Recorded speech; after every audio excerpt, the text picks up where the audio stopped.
Hi everyone, it's Ren here. I hope you're doing well. Welcome to my room. Today I'm going to be talking about the topic of, raised by somebody who commented to my last video, more thoughts on mistyped INFJs.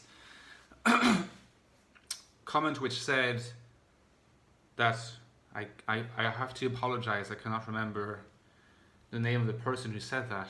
Apologies in advance. But essentially the person was remarking that INFJs tended to be people of the INFJ type.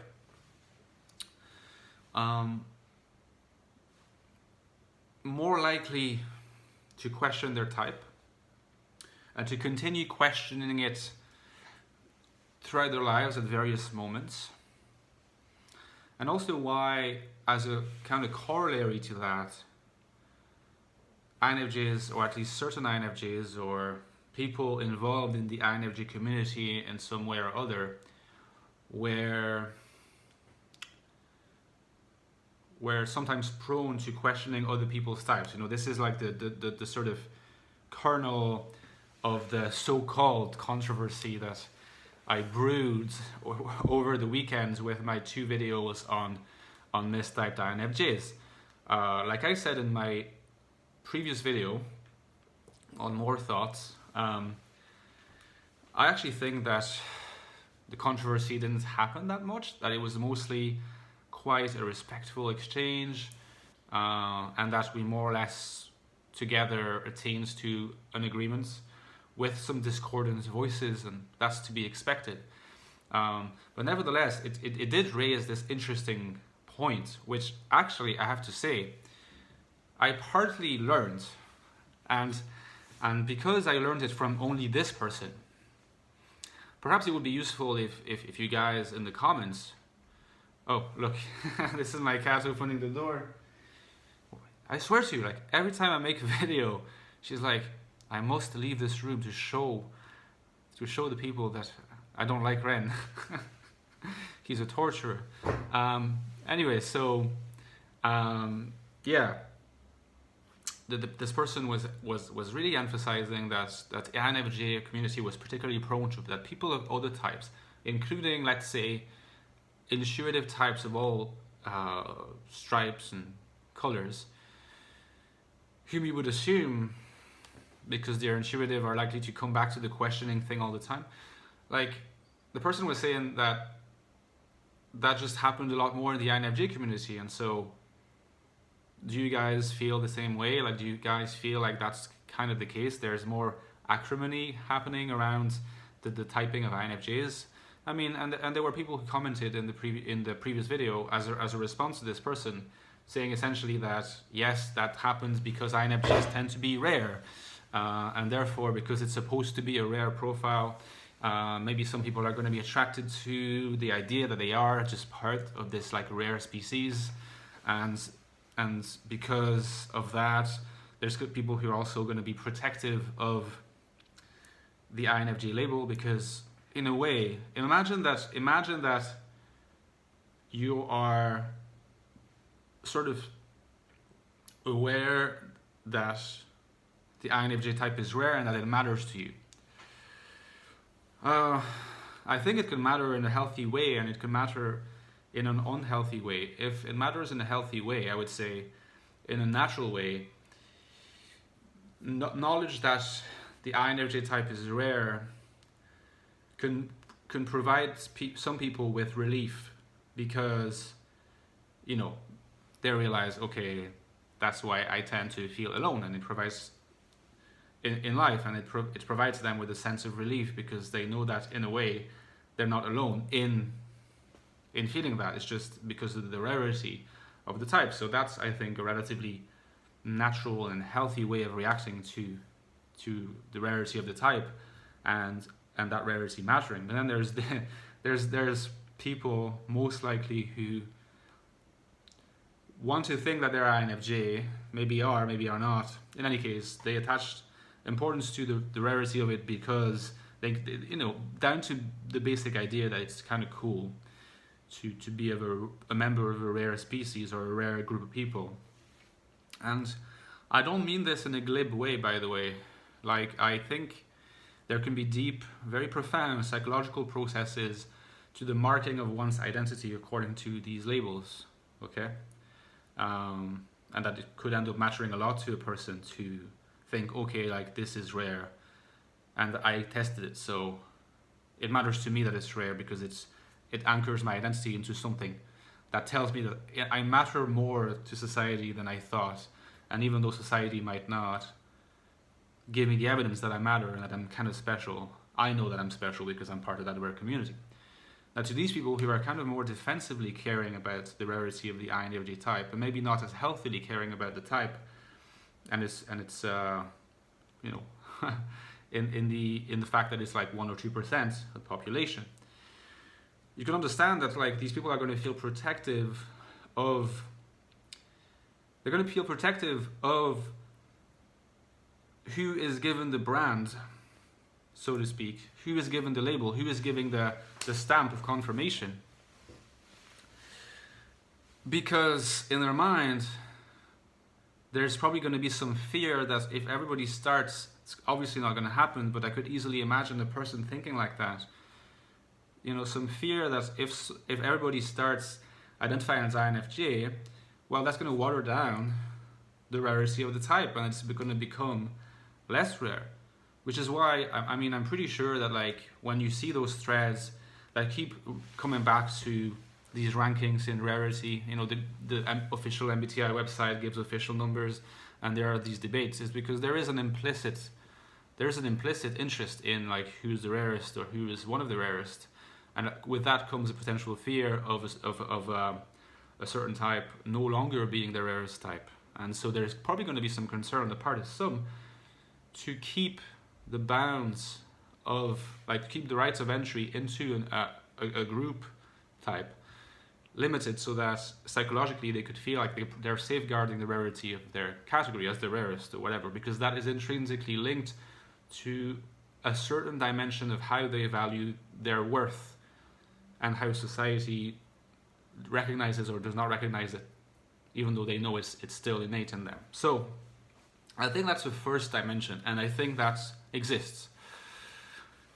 But I'm not sure that's, even though it definitely exists, and I see some of it on YouTube, and not just on YouTube, on forums as well, and certainly not only for INFJs. A friend of mine was telling me that it happens a lot on INTJs forums as well, so that should be emphasized. It's not only an INFJ thing, but surprise, surprise, the INTJ type is also quite rare. Particularly NI dominus, it's very rare. People are not going to want to welcome too many people. Some people are not going to welcome too many others. But in any case, I think maybe there is another dimension, which is a bit more profound, and has to do with functions, has to do with the existential constitution of an INFJ person, the functional constitution of an INFJ person, and how that impacts the kind of questioning behavior that that kind of person is going to have in the world. Because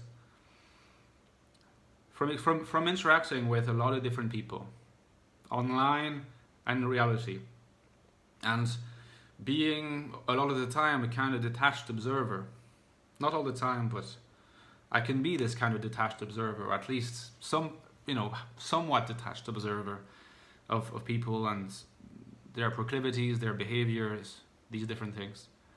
I feel like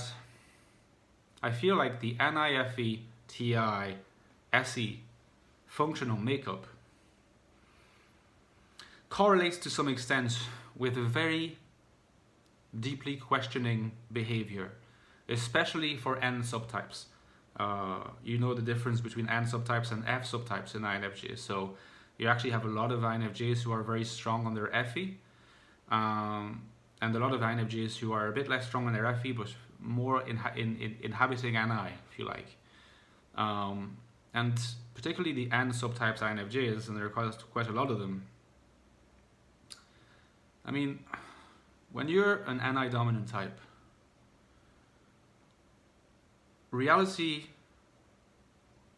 just to a large extent, reality is something that should relate to as a constant mystery to be uncovered. When you're an NI dominant type, there is so much of a flux going on in your cognition, in your mind. You know, someone said the internal world of an INFJ is like the external world of an ENTP. You know, that was on Psychology Junkie, and I thought that was so accurate. Oftentimes, when you're an extroverted judger like you're not when you extrovert when your first extroverted function is a judgment function, so like in FE for an INFJ, when you're a judger, your physical environment tends to be reasonably organized, but your internal environment is not necessarily organized, especially not if you're an NI dominant. It's very open to possibility and flux. There's a reason why so many NI dom philosophers talk about the flux, about constant change. There is nothing permanent except change, said Heraclitus. There's INTJ philosopher. There's a link between this quote, which dates back to like 400 BC, and the fact that INFJs and probably INTJs question their own type all the time, because their minds are built to facilitate, or rather they built within like this concept of flux and change. They don't like to fixate on things. And I see the difference with my brother, who's an introverted judger. He's an FI dominant, but that probably happens perhaps even more with TI dominant. There is a desire in introverted judgers to, even though their external environment might not be super organized, their internal environment is actually quite organized and has quite a defined pattern, which is not as flow-like as the pattern of an I dominant. And the thing is, you could see how that correlates with the difficulty to settle on a single answer, because an NI dominant, you see that in Plato, you see that in so many philosophers, has a tendency to think that there's, behind the reality or beyond the reality of what we see in front of us, there is something behind it or something beyond it or something subterranean to it. There is a realm of concealment or hiddenness behind what we see. And that has a lot to do with the way NI functions, because NI is not quite happy when it is limited in its ideation, when it arrives at a result. It wants to question the result so that it can continue sort of carrying on with its flux-like nature. And I think that explains to a large extent why perennially INFJs find themselves coming back to the question of their type and thinking, but am I really an INFJ? Like, am I perhaps not an ENFP? You know, that's my fancy sometimes.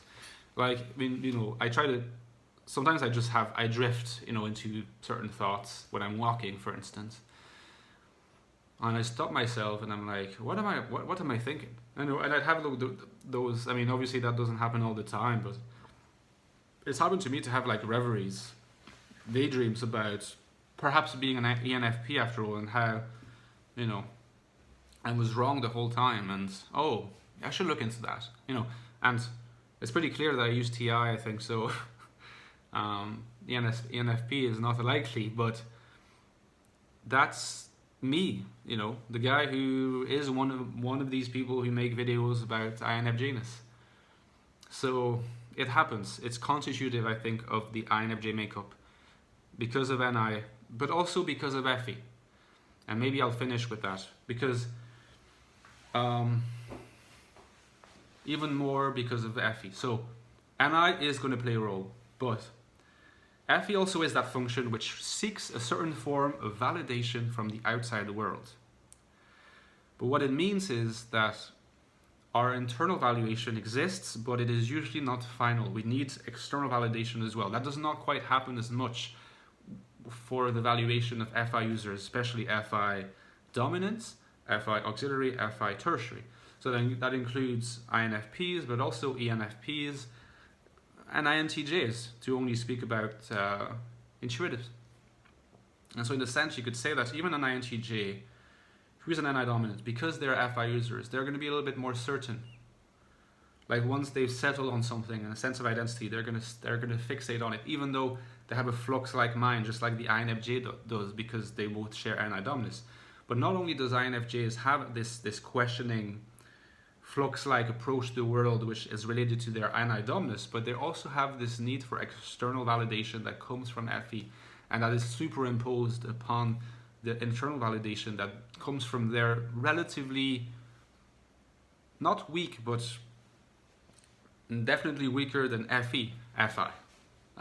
So this, if you combine this questioning attitude and the need for external validation, well, this creates a peculiar kind of brew and recipe for a tendency to return over time to the question, am I really an INFJ? Because you can see in which there is a questioning, but also, will I manage to finally seek the concrete external validation that I'm looking for? But with the NI, this quest for the realization of the attainment of the goal of concrete final validation is thwarted a little bit to some extent because NI seeks the flux. So I think that, you know, in the most healthy cases, that is going to be questioning one step from time to time, opening up about it. I know that our friend from Cork, is your name pronounced Kian? I'm not sure if I'm butchering your name, sorry, but you're having some thoughts about your type occasionally. That's completely normal. Honestly, don't worry about it. And then in some other cases, which can happen, this feeling is causes a bit of dread, a bit of fear, and is repressed and projected onto other people, which leads to certain forms of questioning other INFJ types, whereas what happens is a deflection of one's felt need to question one's own type. Okay?